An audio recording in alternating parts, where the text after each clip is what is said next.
Hello, everyone. This is Dr. Ellouise and Joseph Field. Welcome to Love in Real Life, where we talk all things relationships. Now, we don't have any real claim as experts, but combined we have 85 plus years of marital experience, and that has taught us how to lead conversations, such as, do you have agreement before alignment? Did you know that potentials have expiration dates? Our goal is to help prepare you for relationship resets as we all continue the work of becoming the best version of ourselves. So you're in the right place at the right time. Let's get this week's segment of Love in Real Life started. Good afternoon, K-Bob family. We are happy to be here with you today as you're driving in your car, maybe listening on the radio at home, or perhaps you'll be here this evening and listening to and watching the recorded version. We're just pleased to be with you and hope that you will like and share. That's important for spreading the word around for people that may need to be listening to this, and God may have a message for them. Today we're talking about how to fight to win. Now, I've took a little different approach to this today because I'm going to take it from a paradox approach. The way to fight to win is not to aim at winning, it's to aim at understanding. Mm-hmm. Well, that is a great point, Joseph. Thank you so much. This is Dr. E, and just glad to be here with you today to all our real lovers in Radio Land and wherever you may be, Facebook, YouTube. We're just glad to have you join us on today. And like Joe said, whether you're joining in live or listening in your car, or whether you're going to join us on Facebook or YouTube later. FaceTube, yeah, I just put them together. Later, then we're hopefully glad to have you join us. And like he said, if you'll at least like and share, we'd appreciate it. Conflict is normal in any relationship, whether it is between couples, whether it is between employers, whether it's in friend groups, or whether it is in church family. And can I throw one in there right quick? You bet. Inner conflict. Inner conflict with yourself. As well. I guarantee that. Mm-hmm. When we handle conflict constructively, it can strengthen our relationships if we work at the guiding thought that turns disagreements into opportunities for deeper understanding and connection and understanding between one another. And like you said, we're not going to focus on the fight because we know those things are going to happen. Our goal is to educate you and inform you so that when it happens, you have a plan to, like we was talking last week about the little foxes and relationship killers. You have to have plans in place to live your life. It's like, having car insurance or health insurance or life insurance. We don't know if these things for certain will happen, but at least when they happen, we're covered. And that's the most important thing, to be covered. So when these obstacles come up, we can it's like a fire. If you saw a little spark jumping off, would you just sit there and wait until half of the house was on fire? No, you would immediately spring into action, and that's what we have to do when we have disagreements or any kind of situation. Spring into action and put it out while it's still a little spark. So we aim for understanding, not winning. And I realize that's kind of a paradox, but oh, baby, I'm going to win. I appreciate it. Yeah, you will, and I'll let you. I'll be happy to let you. But in Matthew 10:39, it says, whoever finds their life will lose it, and whoever loses their life for my sake will find it. That's the Bible paradox. Life comes through death. That's a Bible paradox. Strength is found in weakness. That's a Bible paradox. Exaltation comes through humility. That's a Bible paradox. The first shall be this just goes on and on. Mm-hmm. And that's the point that we need to see, and to be careful that it is up to us to do that, even if the person we're disagreeing with does not cooperate in our venture. Do not be swayed by their unwillingness to cooperate, because it's up to us to stay on the high road. And as Ellouise says, don't be satisfied with just the low fruit. Reach up for the high fruit up top. Yeah. And the thing about it, life, the way God has designed it, we're not fighting to get victory. Victory is part of our inheritance package. But we don't often know that or understand, how do I will this sword in a way that is going to be beneficial and productive to me and not against me. Have we got a guest? That was my brother Eugene calling from Atlanta, so I answered, but I couldn't talk. So, brother, if you're out there listening, I'll love you and I'll call you later. So one of the things I focused more on the negative side of this when I was preparing for it, that psychology talks about is called a negativity bias. And that says basically that negative interactions carry more weight than positive interactions by a ratio typically of 5-1. So in other words, when you're in the situation where one partner says, "Oh, look at that beautiful sunset," and the other partner just grunts or continues scrolling, "What are you laughing at, Stephen?" Just gonna call him out like that. You can't call our producer out like that. The ignoring, the neglecting, the negative side of that outweighs the it's going to take 5 positive encouragements to overcome that one negative. The negativity bias says that the ratio is 5-1 in favor of the negative things. When we're having the criticism side of things, and the framing of complaints is built around, well, you always blank, you fill in the blank, instead of taking a approach that says, help me understand. I did not realize this was so important to you. So help me understand this listening thing.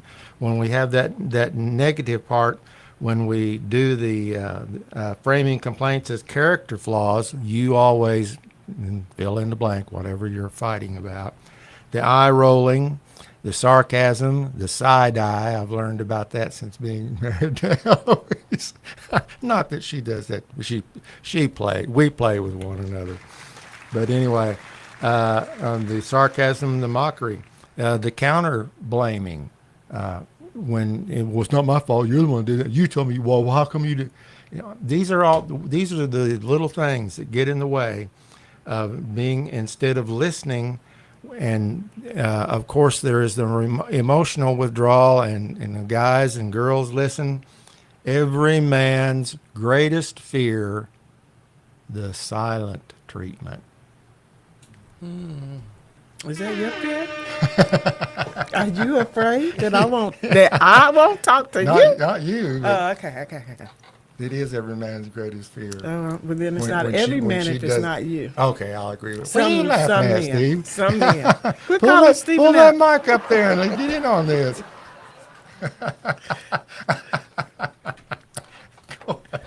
Well, I'm coming from Ephesians 4:1-3. It says, "As a prisoner for the Lord, then," and this is, as we know, one of Paul's letters to the church at Ephesus, "then I urge you to live a life worthy of the calling you have received." If you want a successful marriage, then you need to know that, number one, you're called to be married, because everybody ain't, that's not their calling. Mm-hmm. And number two, that you're called to be married to the person you're married to. That you're walking worthy, living a life worthy of the calling you have received. Be completely humble and gentle, because God don't have to give you a mate. And we cannot live a married life successfully without him. How can you live successfully without the one who made marriage? It's God's idea, not our idea. Be completely humble and gentle. Be patient, bearing one with one another in love. And that means that you're not out building cases and pressing charges, because people are going to do things in life, because when you're working on two becoming one, that is a whole lifelong process. You're not going to get it in a week, a month, 10 years. As long as you're married, you're still going to be, because every day you should be evolving into a newer version of yourself. But you have to learn how to be patient with that person and bear with them in love, see them through the eyes of the Father, and look at them at a whole new light, and not fault finding, putting them under a microscope or a magnifying glass, trying to find issues and problems, but loving them. When you look at them and love what it is that you see, make every effort to keep the unity of the spirit through the bond of peace. Now, for those of you that went through a formal, traditional type marriage where you had vows, we didn't do the regular vows that they normally have people say, because I didn't want better or worse, sickness, and had no healthier and healthier, best and better. We went those positive. Since we're professing what we want over our marriage, why not say what we really want? Well, I didn't want sickness and health. Joe's spouse before me was sick 31 years of the last 52 years of their marriage. So I didn't want that for him or for myself. But you find way, make every effort to keep the unity of the spirit through the bond of peace. And that takes learning each other. If you don't know what triggers somebody, what pushes their buttons, how they think, how they react, how they respond, certain things that may happen, I might need a moment, because I can be very quick tongue. I can come up with a reflex, a reaction on my tongue, just boom, boom, boom. But in my marriage, I'm building my relationship with my husband, and my goal is not to be so quick-tongued that my mind can't catch up with my tongue.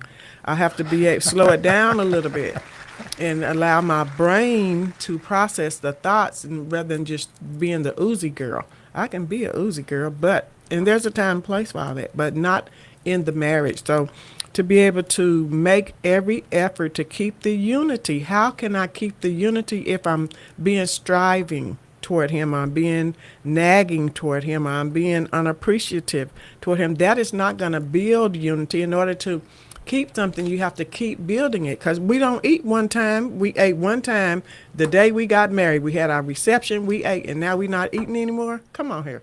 That's not going to work for anybody. So how does all those things apply in the church family? Same. You have to live a life worthy of your calling. A lot of people don't know what they're called to do, so they do whatever other people tell them to there do. You hit that. I knew you would if I brought that up. Mm-hmm. What else you want to know, Sugar? Go ahead. Being humble in church, you got to be humble in church. I'm grateful to have opportunity to have been used by God. I've been in ministry since I was 12 years old when I accepted my calling to the ministry. I've been singing since I was 4, but I can't pat myself on the back, because I didn't give myself the gifts. Mm-hmm. God gave the gifts to me. He opens up the way and brings us opportunity. But a lot of times we have the issues because we're just out of alignment and we don't know what I'm called to do. So if I don't know what I'm called to do, I might do anything. But we have all this pressure. If you present, or if you are thirsty or hungry or spiritual or really seeking God in church, then and people who typically, it's been in my experience, they assume you're called to preach. That's because that's our old formula. That's right. Our old habits. And of course, the girls have to be called to be missionaries because Exactly. they're not supposed to be preachers. Exactly. Yeah, I've been through all that. But it's just, we have to unlearn this old stuff and relearn new things. Just like our marriage. Joe was married before I was married before, but we weren't married together. Right. This is just 7 plus almost 8 months now. So we have to unlearn those things from our previous relationships and start afresh and anew, because we're not trying to build on what we had with those other people. Right. Gene and James are no longer even on the earth. Why would we be trying to build on that? That makes no sense. What we have to do is start afresh and anew. And that's part of making the effort to keep the unity, is coming in with a proper mindset to know that, yeah, are there some things I learned from being married before, and are there some things you learned from being married before that you can bring? Yeah, yes, but not everything, because we are not those people. He's not James, I'm not Gene. And so we have to learn in working to keep the unity of the spirit of the bond of peace. Did you bond? we have a bond in marriage, but we also have a bond for peace. But if we don't recognize that that is a connector, the bond is a connection. So, and no man wants to be in a situation where his peace is disrupted, where you, from the minute he hits the door, you tell him all the things that went wrong at the house that day, or all the things that went wrong in your day, and I mean, goodness, can he get in the door and kick off his shoes, get a cold drink, maybe go lay down and take a nap, and just kind of reprocess and say, and I'm not saying every woman does that, but I do know women that do that, and no man wants his peace disrupted. Women don't either. I'm not just, but I'm speaking from a woman to women. That we have to work on, because I cannot fix it for another person. We can just tell you these things that we know that we're implementing in our relationship, is to be open and honest and transparent and talk about things when it happens, and not let things grow and fester. And yeah, I need process time. Again, I don't want to be flipping with my tongue, but I can't take 2 weeks to process something that I didn't like or I didn't understand. Those are things that we have to handle pretty quickly. So these are things that Elouise and I have to do. We have to communicate with one another. We have to sit down, and life is not perfect between us, because neither one of us are perfect. And we realize that, but we're striving together, and it's not a one and done. It's a daily walk. It's a daily activity. And there's times when I need to just suck it up and listen to what Elouise has to say. And say, well, sure. I do. Sometimes she's had a rough day, and I need to just be strong and sit down and say, what's going on, babe? It takes me a moment to talk to, because again, you got to get them thoughts together. You can't just be throwing out stuff at your mate, and then there's too many repercussions in that. And that's part of what I'm talking about in How to Fight to Win. Do relationship health checkups. How healthy is our relationship? Because you don't want to wait. I mean, that was, before, I just thought if I prayed about everything. I prayed for 30 years before I woke up and said, I've been praying for 30 years. It does not take God this long to answer prayer. In no other area of my life was anything out there for 3 decades. But because we never did relationship health. We never checked out our relationship to see that this is unhealthy. And if you have an unhealthy marriage relationship, it is going to affect your kids. It will affect your other family members, your friendship connection, all around you. It's not just something that happens within you and your spouse's relationship. It spills over everywhere. So you have to be willing to do those health checkups and see, are we good? Are you good? So I'll ask Joe that in a minute. You good? Everything good? Yeah. Because if it's not good, we need to sit down and pray it through it, talk through it, and find a solution for it. And then have an action plan for dealing with controversy. Part of that is establish ground rules. We're not going to bring up divorce, because that's not something we're interested in. We're not interested in divorce. We're too old to, not that they're not deal breakers in any relationship. I'm not saying that. What I'm saying is that if divorce is always your plan B, you're going to always be leaning to your plan B. Sure. But if you take certain things off the table, then our resort is as two people who believe in God, who pray on the constant, who study the Bible. We're going to go to God and find solutions for whatever it is that we're going through. And then we're going to come back to one another, and we're going to express that. But in a healthy environment, certain things are ground rules. We're not going to call each other out our names. We're not going to cuss each other out. Because when you do all that, you blip, blip, blip, blip, blip, blah, blah, blah, blah. Those words still sting, and they hang in a ratio of 5 to 1. Okay, and then they go in your memory, and those feelings. Every time that tape plays, the feelings come back up. Well, if you're building the unity of the bond of peace, how does that help you? If you're just going to casually throw out F-bombs and you this and you dirty dog, you blah, blah, blah, you so-and-so, that's not going to help you. I promise you, you can learn how to change your language by changing your thinking. And I did it as a parent. I didn't get into yelling matches and stuff when I was married. I'm very sensitive when it comes to words or you saying certain things to me. And I can go to a dark place and it's not good. My auntie, my grandma, Geraldine, Irene, them girls. So we try to keep Yeah, them we far. don't want Geraldine and Irene turned No, loose. we don't want them. So we I'm keep. going to run when that happens. Well, hopefully you'll never do anything to bring those out, I'm sweetie. sure going to do my best. But you. Now, that's my point. I'm sorry. You're fine. But just talking about establishing ground rules and not to just say anything. I see people and they just cuss each other out. And I remember when I was younger, my neighbors used to, it started with the anger and then the words. And then the next thing you know, they are fist fighting. But they had little kids. And I was hoping and praying that they didn't have guns in the house because I didn't know for sure, but the first time I went over, I would go over and try to talk them down.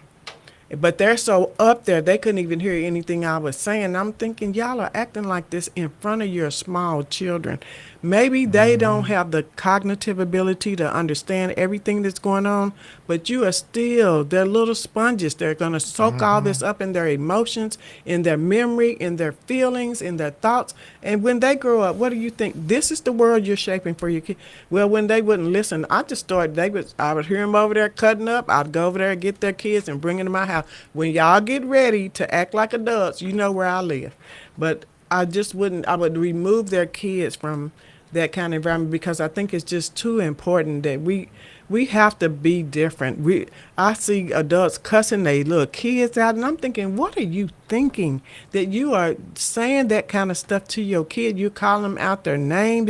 That's your child that you carried and you made and you pushed out into the world, and now this is how you feel about them.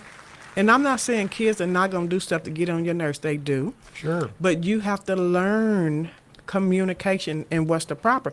As an adult, as a parent, earlier on, being a young parent, I didn't know the rules. I didn't know what was really right and proper. And my kids used to get on my nerves. Like, oh my God, I can't. Now I never cussed them out. Oh my God, I can't believe it. Up at the ceiling, just hollering and screaming. They was not hearing me. Because they little defensive walls done went up the second octave I got. They already walled off. They don't hear nothing I'm saying.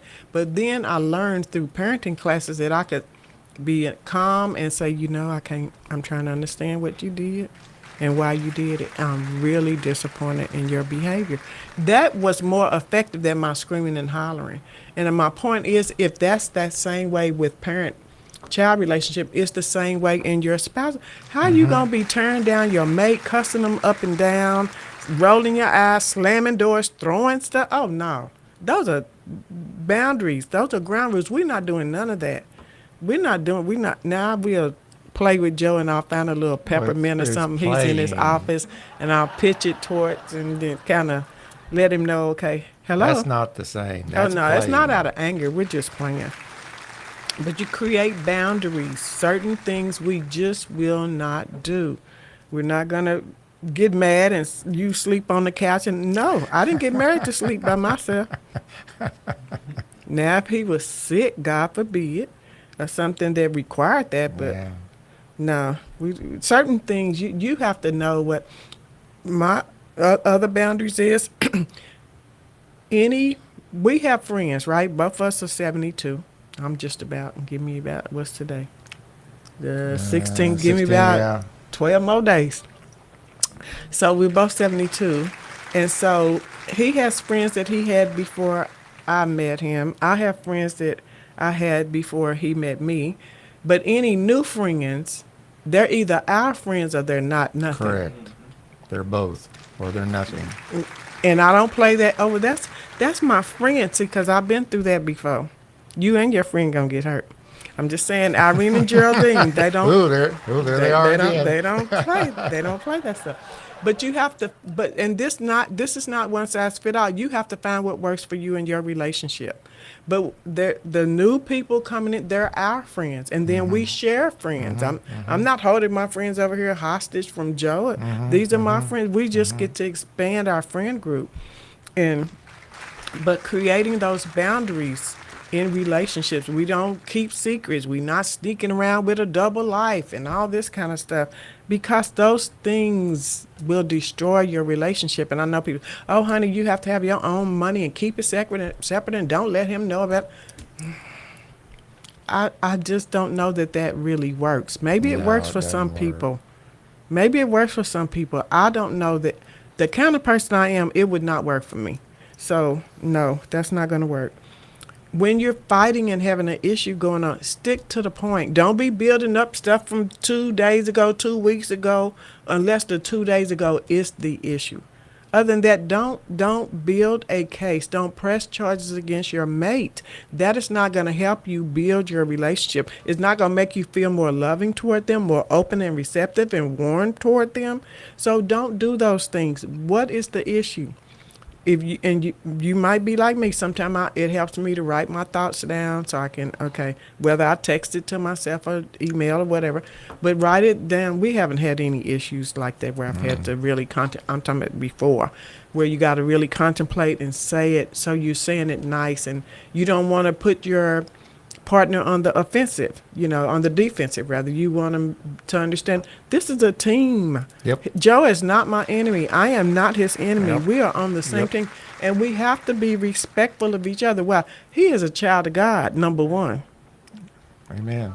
And so You are if too. I am disrespecting him, I am dishonoring God, because God chose Joe for my Amen. to be my mate, and Amen. vice versa. And vice versa. So I have to, if I'm going to honor God, I have to respect the man of God that Joe is, and vice versa.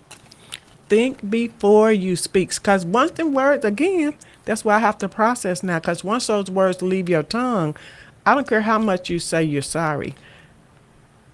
The playback is real. Negativity bias 5-1. Like I was saying, sometimes the biggest challenge is within your own self. So you have to stop and think before you speak. Unless it's like, okay, wait, something is urgent. But other than that, no. You got a brain and a mouth. They're not in the same space for a reason. There's a distance from the brain to the mouth for a reason, to give you opportunity to hit that pause button. Hit that hold button, slow it down a little bit, get control of yourself. Self-control is one of the fruits of the spirit. And when you see people always out there going off on honey, you don't have no self-control. You need to work on that thing. So bringing up that stuff that happened 2 weeks ago in the current fight and already talking about something else, that's the unresolved hurt. That's the bitterness. That's the unforgiveness. That's holding grudges over what is often a minor offense. And those little things, if we don't deal with them in an appropriate way and an appropriate time schedule, and try to have an understanding from one another, then that stuff just keeps piling up and building up behind it. And a lot of it, so many times, is just really small things that you wouldn't think of. Hopefully, and of course, people have things where, a mate is unfaithful, or mate has gone out and got messed up on drugs. We appreciate all these extreme things, but for most people, that's not what they're dealing with. That's more the exception rather than a typical rule, at least with the people that I've counseled with. Most of mine were church-going people, weren't dealing with that kind of stuff. But man, that unresolved hurt and holding back, and the issue is talking about the friends thing, when you're more concerned with or place the priority on your me time as opposed to us time, and taking that time, or with my friends, and I want to go out with my buddies, and that's probably not a very good idea, but you can to some. It doesn't mean you have to go everywhere and do everything together, but when going out with the buddies, and then typically, That's what y'all going to do. Well, I'm just saying, what you going to do? yeah, Women going out to a club. there you go. Y'all just going to dance by yourself? If that's There the you case, go. save that cover charge. Then here we go. Go to somebody's house and hang out. Okay. But you going out to the club Yeah. as a man, Yeah. you going Yeah. without me? Yeah, I'm just gonna go shoot pool with my buddies down the club, down the bar. Yeah. I'm guess what? I'm gonna roll up. eyes gonna roll up, baby. Cause no, that ain't how it works over here. I'm not, like Joe saying, of course we can have our own time together, but what is the time? What is it that you're doing when you're planning to be away from your mate? Mm-hmm. Again, you can take whatever, but everything you do needs to be building the most priority Amen. relationship that you Amen. have. Amen. My friends are important to me. I love them. I've been there ride and live. Well, I don't say ride and die because I ain't ready to die. But I've been there ride and live, and I know they have a different connotation, but words are important to me. So I'm their ride and live friend. They're my ride and live friends, and we go to the mat for each other. But at the end of the day, I can't afford to let anything. The only thing in the middle between me and Joe is God. Amen. Not my kids, and I love them to life, to moon and back. Amen. But not before my husband. And even when things happen, I mean, my daughter had a baby in February, and we got the call like at 1 something in the morning, and Joe had just been asleep a couple hours. I had just laid down. But I get up getting ready. Did you hear or did I tell you what was going on? I don't know. I kind of wake up slow at that time of day. But Anyway, I got up. I got ready. yeah, next However it thing I happened, know, I I don't know. looked I was around getting ready to go. and he was ready, and it's like, well, what? You thought I was going to let you go by yourself? And that was just a blessing because I have had to go by myself many a years, many a time for whatever. Not our children, but I'm just saying. But that was a blessing to know that. No, that's not the time to go out there by yourself. It's Right.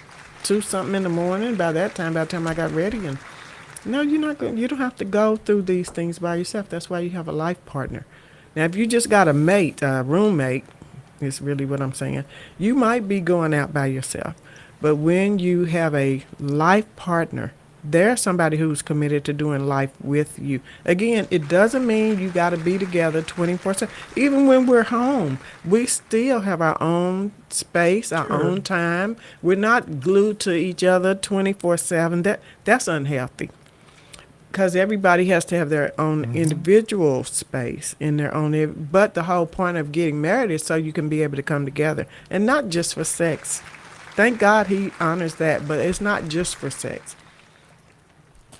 So, and like the issue of the pool, playing pool, we went to a couple's house, and other couples attended, and we went together to play pool, which was pretty hilarious. But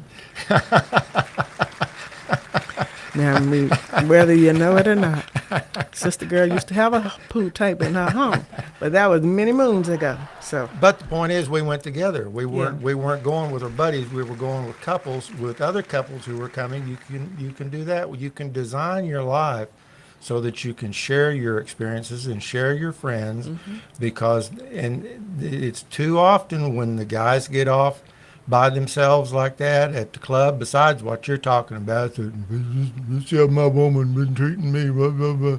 Man, well, my woman, my God, she ain't going to do it. they be up there dragging the women? Yeah, What? yeah. And when the women get off together, They dragging the men? What? yeah, I don't know about them peoples. yeah. And we glorify that in social media and in the reality shows and in all that kind of stuff. We glorify that. I'm not going to take that off him. Yeah. We glorify If that it. was me, I Yeah, wouldn't. me. Yeah. But guess what, girlfriend? It ain't you. Yeah. This is my relationship. This ain't yours. But I think the biggest thing is that we just have not been properly taught. This is something I say and have been saying for years.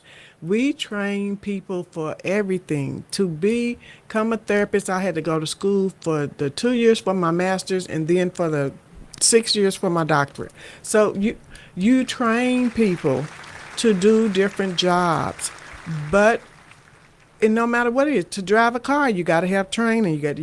You need training because these folks cannot drive. They know how to pass a test and get a license. They can't drive. They need training. But we need training for everything. But the least jobs we train for is how to be a parent and how to be a spouse. But we expect people to be good at those jobs. That is ludicrous to me. That how am I supposed to be good at, especially if you grew up in a dysfunctional household, where there was no love between the mother and father that you can really point to and say, oh yeah, they loved each other. They knew how to fight and without tearing each other down. They knew how to keep building love, life, and legacy with one another. They respected each other. They honored each other. If that is not your background, what you came from, then how do you know how to be a mate? I'm just asking. How do you know how to be a good mate if you didn't have an example anywhere in your childhood, anywhere in your history or your experience that you can point to and say, these were good marriages. These men came home. They brought their money home. They brought their penis home. They came home.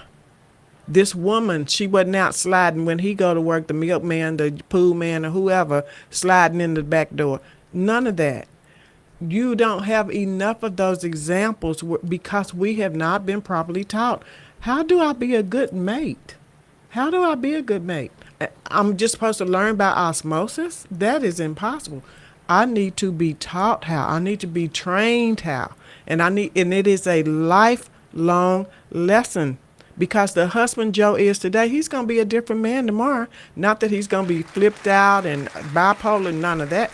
But he's growing every day. Same with me. I'm not going to be the same wife tomorrow that I am today. We're growing every day. But nobody taught me that. I have learned those things because those things are important to me. Unfortunately for me, I didn't learn it until after my 33-and-a-half-year marriage was over. Then I really learned the important things about being a wife. So, because I knew I wanted to be married again, and I knew that there was things that I needed to know about how to be successful in marriage. As much as I love Joe and as much as I love God first, I did not know how not to allow my relationship with God to be an issue for my previous husband. Now, it shouldn't have been, but it was. But since it was, I didn't know how to not make it. He seen Jesus as my side piece. So, but really, I guess he saw himself as the side piece because I spent a lot of time with Jesus. But I didn't know how to do that wisely. That, because they taught us that, but it talks about in the Bible I'm to be submitted to my husband. But you had preachers preaching to everybody that as if you submitted to me. So when the church doors open, you need to be here. Every time the church doors open, you need to be working in the church, get an office, give your money. It don't matter if your husband don't approve. If he's not a member of this church, we got to quit doing that stuff. I've seen that happen. I've seen marriages fall and crumble because of that division that was brought in and supported by way of the church going people. Not the church of God, because God would not.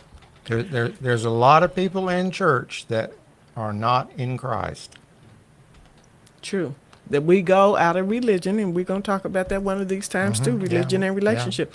Did we already? I think we did already. So it's just we got to, because the message needs to be clear and where people understand we're in America and we're so caught up in this religious ritual of doing duty.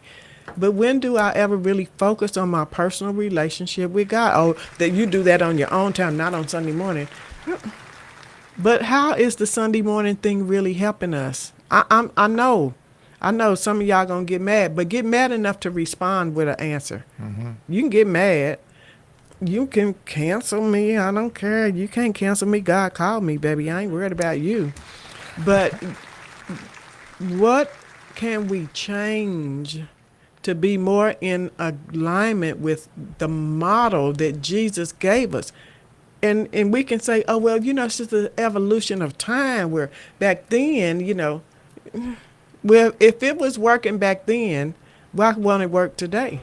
We decided we need our own kingdoms. And this ain't even about how to fight to win. But I guess in a way it is. This is more spiritual, how to fight to win. We decided we needed our own kingdom. So we built all these things. And then, but how well equipped are the people? Are we really raising up disciples, giving them the tools that they need to be successful in business? Because church, okay, y'all, I'm off of it because I've been off of it for 10 years. But for those that are still on, what are we doing to help equip the people for everyday life when they ain't in the church? See, we got it down how to do when we come in the four walls of the church. But when I go out that church building to become the church that I was already supposed to be in the first place, then how am I supposed to live my life at the same level of success? If because when we look at the people in the church, right, we got our praise on, we singing our songs, we got our hands raised, we giving our offering, we paying our tithes, we're serving in our positions. But when I go out of that building, how does that role that I played inside that building go with me out into the community, into the world, into the neighborhood, to where there's not like Dr. Jekyll, Mr. Hyde kind of thing, where it's the same person but it's because we forgot the church building is supposed to be a service station, a hospital. We done made it into this whole sideline business. And I don't agree that we're doing what Jesus told us to do. We're so focused on making sure we have a building that we're not really working on raising up disciples. Matthew 28:19 is where I'm focused at. We're not giving people relationship skills, which is why we wanted to do this podcast and begin thinking about these things and helping people understand. If we just help one person to understand these things, because we've not taught relationship skills, we've not dealt with it. I see things in church, some that are more on the progressive side, that are doing some couples workshops and things like that.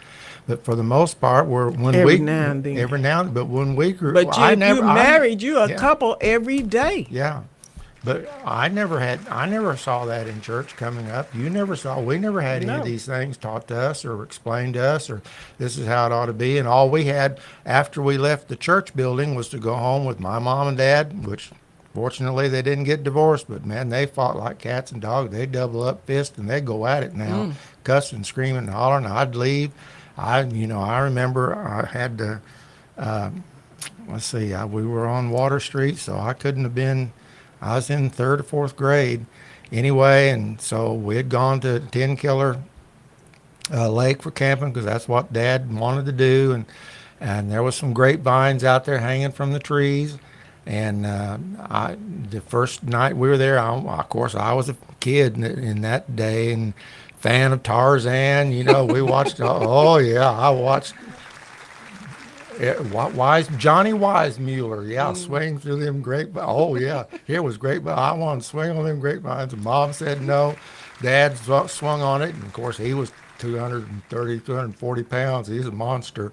It didn't break, and he said, "Oh, let the boy do it." Okay, thanks, Dad. And so anyway, so it was the night before we were supposed to come home the next day. And so I was determined I was going to have the greatest swing, because this is going to be my last opportunity to swing on the grapevines like I saw Johnny Weissmuller do playing Tarzan on the black and white TV. And I yelled and screamed and jumped 2 or 3 cots and swung out there, and I broke. My centrifugal force broke the grapevine right above my hands. I turned and fell and crashed to the ground. Of course, I stuck my hands out to try to catch myself, broke both arms. Oh, Lord. Oh, yeah, when I hit and then cracked ribs and everything else, because it was a slope angling off. And anyway. So you hit the ground and not the water? I hit the ground. Yes, I did. Heart. Yes, I did. It broke both my arms and cracked my ribs. And needless to say, I was hurting. So we had to close up camp and middle of the night and drive me back. And we were in Dad's old Chevy pickup. It was a 50-something pickup, 57, 56 pickup. So I had to ride in the back. So I was laying in the back with my arms like this, In the bed of the truck. The bed of the Oh. truck. Yeah, well, I couldn't lay down in the front seat, so I'm in the back of the truck from 10 Killer Lake back to Sapapa. Oh, wow. Yeah.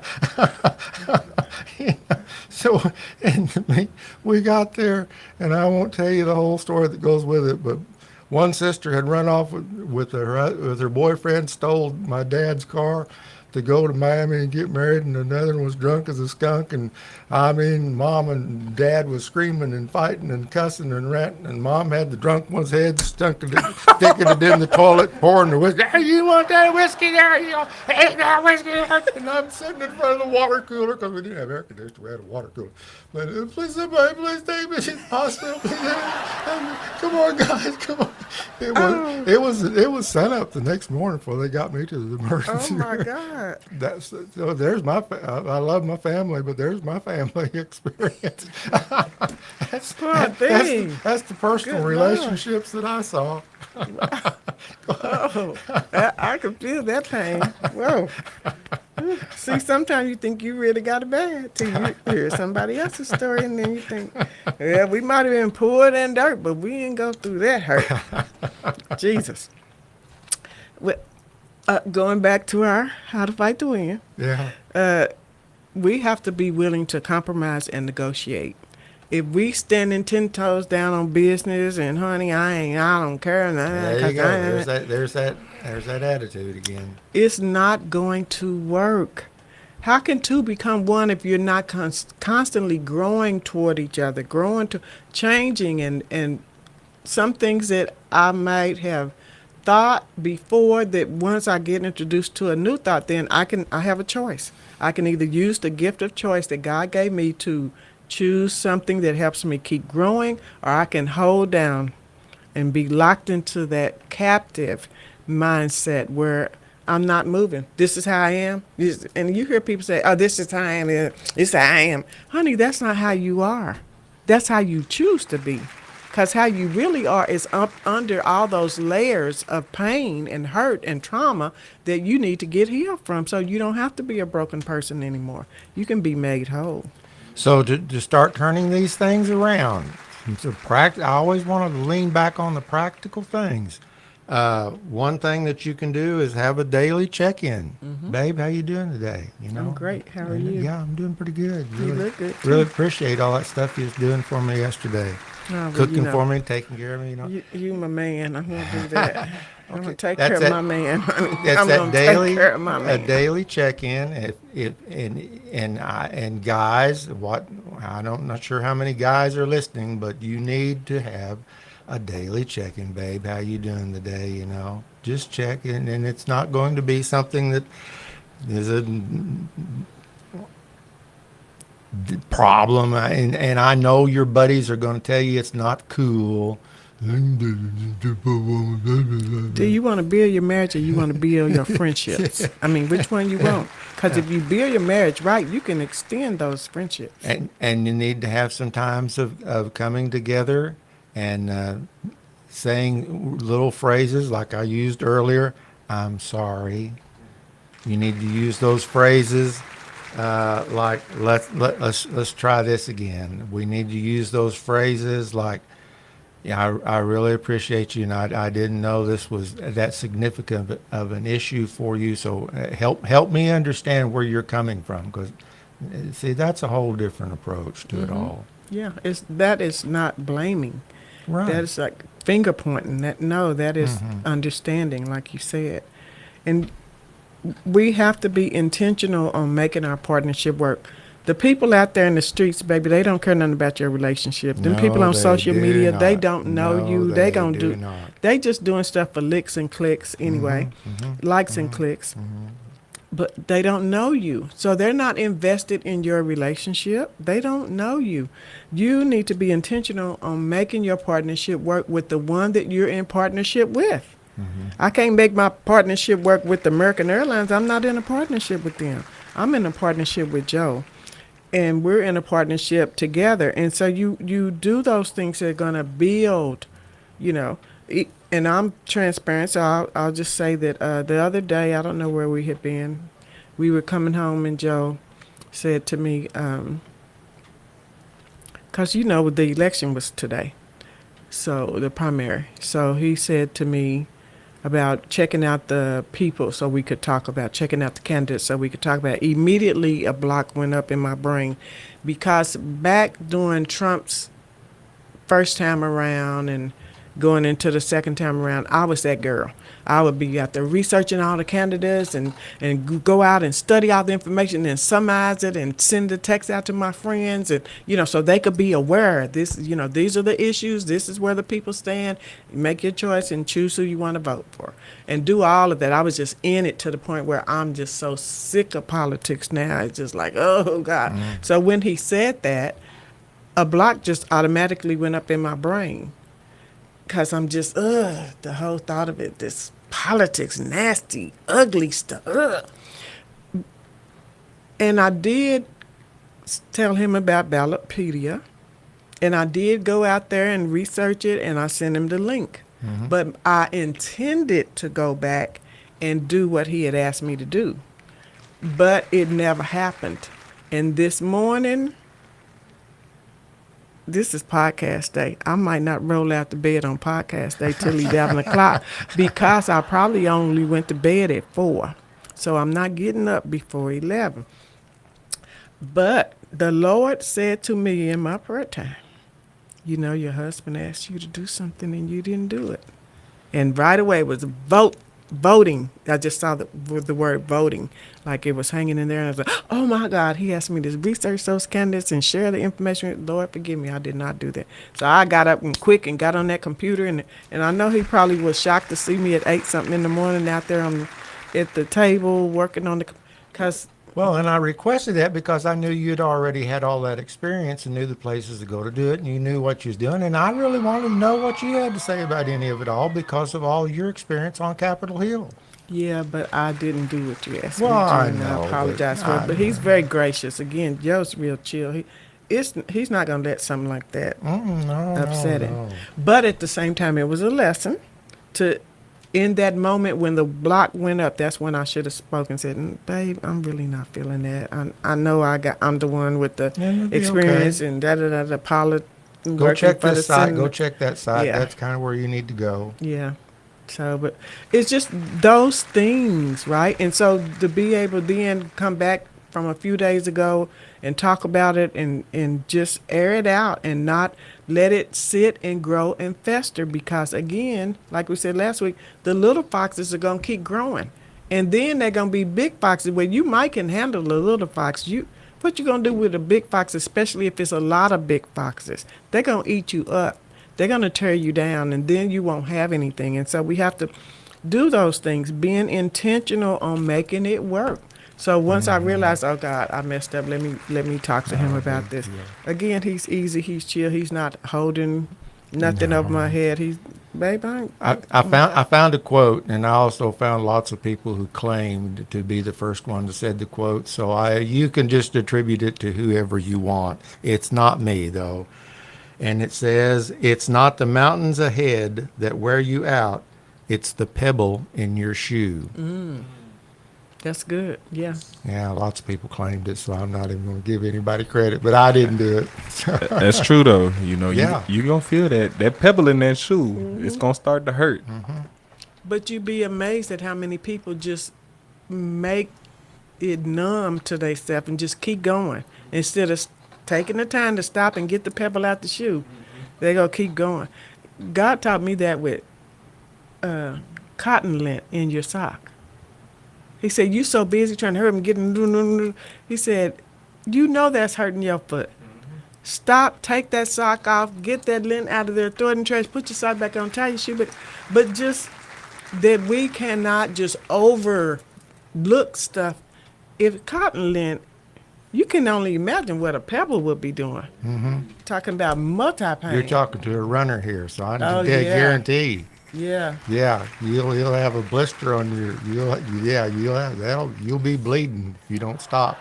But we have to be willing to stop and take a check, a self-check of this, and then again, remember your spouse is not your enemy. Joe didn't get married so we could fight. Oh, no. And I can't fight, y'all. Not physical. But I don't want to fight my I'm husband. scared of Geraldine. He didn't even meet Geraldine, y'all. He ain't never met her. He done heard about her a lot. He done heard about Geraldine and Irene and them girls.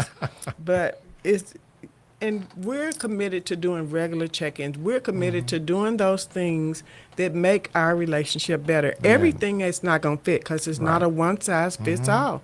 But you have to find, like me getting up at 11 o'clock on the day we do podcast. Joe probably was up at 7:15. I was. He's an early person because he was early for a lot of years. And even though he's retired, I keep telling him, what's the thing you say about your life's just not that person because you retired? I said, quit saying that because that's not true no more. That was true before me. Now your life is very present. So, but just to find those things that work for your relationship is you have to take the time to build it. And the thing you want to do is come together and fight the enemy who wants to destroy. Yeah. And the enemy may come through people. Right. Oh, yes. He might absolutely. come through people. He might show up through people who you know and you love. Absolutely. But you still have to come together with your mate, your spouse, and fight the enemy. It's not the person, it's the devil that's influencing them or controlling them, you know? And you have to know how to work through it. You know, there was a situation where I walked in on some people in my home talking about me. It made me feel a way. Oh, I ain't going to lie about it. And this was before we got married. And so I had a choice. I'm going to let Irene and Geraldine and the girls come out and handle it. And then whatever we was gathering for that day, that's not going to happen. I just decided to take a breath and make a notation. I have located you. So now you're in this spot, and until you prove that you are different, you're going to stay right there. I will keep you located, and always remember, this is who you are. Or you can act a fool. I could have just acted a fool that day, but we were gathered for a family gathering. Why am I going to be acting a fool? Yeah, I was hurt. I was taken aback by it. But again, I'll make a notation. I don't have to cut up it. I'm going to call your name out before Jesus, before God and the Holy Spirit, because I promise you, Hebrews 10:30 and 31 says that vengeance is his and he will repay anytime. And I used to tell people, oh, yeah, you can go ahead and try that if you want to, but my daddy loves me very much and he come visit you when you sleep. And I do mean it. And I've seen God do those things. We don't have to take the responsibility of getting back at people and clapping back at them. Vengeance is mine. Yeah, we ain't got to worry. Don't take your energy and put it over into negative things that don't go anywhere. If you're going to use your energy, use it for good to build something wonderful for your life. So don't aim to win, aim to understand. And I we've like burned our understanding time you. up. We have. Well, it's gone by fast. I look and it'll be 2:30 and the next thing I know it's 3 o'clock. Well, I hope you all have gotten something valuable Yes, we out of the did. things that we've shared today. Just having fun and Like and share conversation. these videos. Please, please, please. And if you want to come be a guest, Please come be a guest. we invite you. You have an open invitation. I'll even send you a topic list if you let me know you want to come. Amen. And you can pick and choose the Tuesday that you want to be here. Next week, we're going to be talking about What are we doing? eye candy or eye sore. Oh, I'm in trouble. You are eye candy. What are you talking about? I checked you out first. See y'all next week. Have a good one. Later.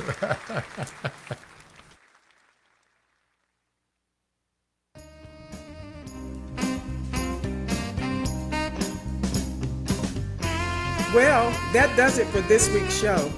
Thank you for tuning in to Love in Real Life. We enjoyed our time together and we hope you did too. We invite you to join us again next Tuesday at 2 for a relationship reset.